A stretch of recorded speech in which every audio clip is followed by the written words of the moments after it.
ஒரு மகன் தந்தைகிட்ட கேட்குறான், அப்பா மதிப்போடு இருக்கணும் அப்படின்னு சொல்கிறாங்கல்ல, அப்படின்னா என்னப்பா அப்படின்னு கேட்பான்.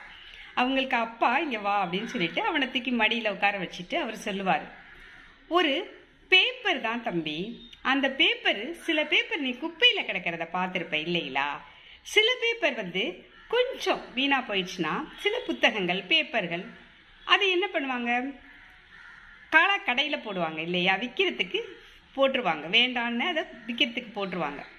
சில புத்தகங்கள் நல்ல புத்தகங்களாக இருக்கிறத வீட்டில் செல்ஃபில் வச்சுருப்பாங்க, நூலகங்களில் வச்சுருப்பாங்க, பள்ளிக்கூடங்கள் கல்லூரிகளில் நல்ல நல்ல புக்குகளை பாதுகாத்து வச்சுருப்பாங்க. பார்த்துருக்கியா? சில பேப்பரில் சுவாமி படங்கள் இருந்துச்சுன்னா அது பூஜை அறையில் வச்சுருக்குறாங்க, கோயில் ஸ்தலங்கள் புண்ணிய ஸ்தலங்களில் வச்சுருக்குறாங்க இல்லைங்களா?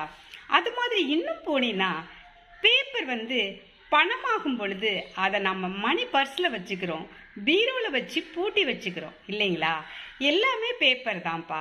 ஆனால் அது எந்த இடத்துல இருக்குதோ அதை வச்சு தானே அதுக்கு மதிப்பு இருக்குது. அது மாதிரி தான்ப்பா நம்மளுடைய வாழ்க்கையையும் நாம் மதிப்போடு அமைச்சுக்கிட்டோம்னா நம்மளுக்கும் மரியாதை இருக்கும்.